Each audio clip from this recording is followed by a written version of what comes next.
This is Optimal Relationships Daily, episode 353. Are You Too Addicted to the Past? By Darren Fletcher with lovesagame.com.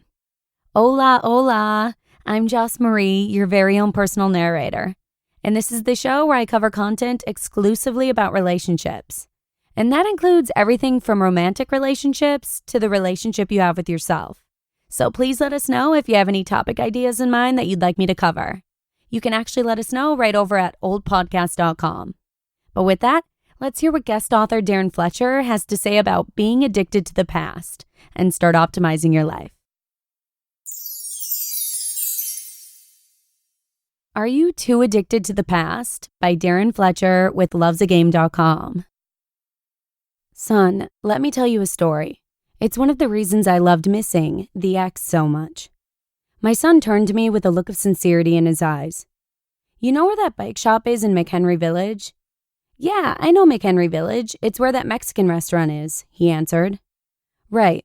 Well, one day early in 2010, Missing and I decided to head over to the bike shop because we were interested in getting into cycling for fitness and fun. When we parked and got out of the car, we noticed a young man about your age, 20, who was homeless and looked quite sad. Missing said, "Wait here." The rest unfolded in a surreal way for me.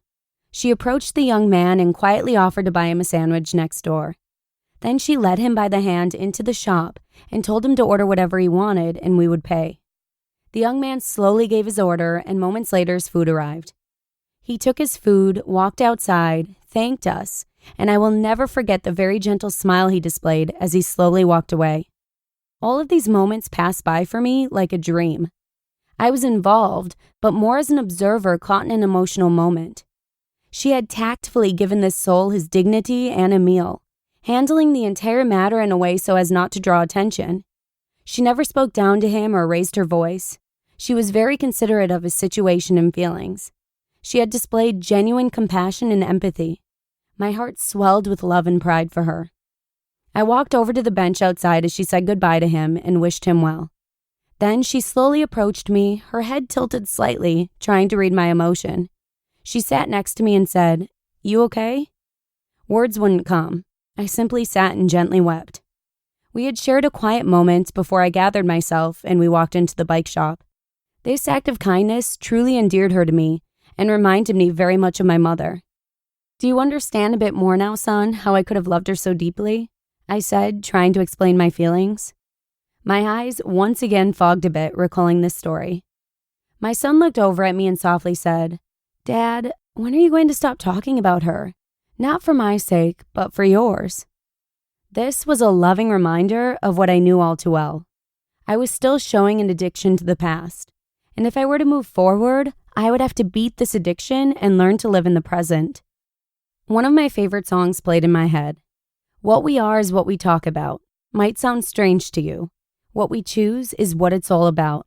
All it takes is you. Kip Winger, What We Are. Ever found yourself living in a moment only to discover an hour just went by? And the moment isn't now, it was a moment from your past. Instead of driving by your past and waving, you stopped and spent the night. You talked to your friends about your ex until they are sick of hearing about it, rolling their eyes, initiating shutdown. Addiction is a strong word. The Chambers 20th Century Dictionary describes addiction as, quote, "a slave to a habit or device, inclined or given up to, a habit that has become impossible to break," end quote. Have you been honest in admitting to your addiction to the past? We must face it head on with knowledge and understanding. The previous story I related gave me insight into just how much and how often I was visiting the past. It really had become an addictive behavior. I was trying to validate feelings and emotions to others, as well as convince myself by going back there in my mind over and over. Why? Each of us must answer that question honestly by looking deep within at what's missing in our lives. We should also be patient and understanding with those who are facing this addiction, lovingly reminding them, keep driving, don't stop, we aren't there yet. Look at it another way. The past is dead, we can't live there. Nothing lives there except memories, pictures, and stories. Some of them are quite powerful. The fact is, if we spend too much time there, our minds and emotions can slowly die back there too. leaving little for what's real, the here and now. Energy goes wasted, energy and emotion that needs to be used as fuel for the present and planning the future. Now, that is a healthier place to dwell. Stop and smell the roses. Enjoy the laughter of the moment.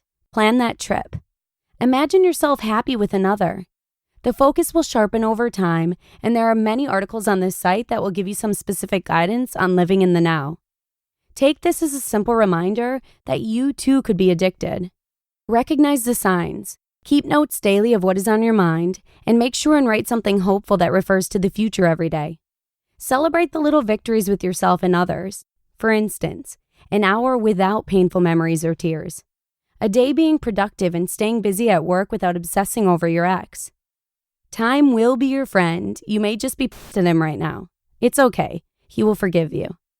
So remember, the next time you're driving by that favorite spot on the highway, in your mind, just wave and tell yourself, keep driving, don't stop, we aren't there yet.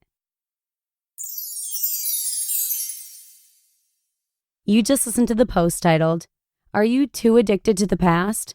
By Darren Fletcher with lovesagame.com. Darren is a guest author on Loves a Game, and he's actually a survivor of 2 divorces, one of 23 years and another of 2 years.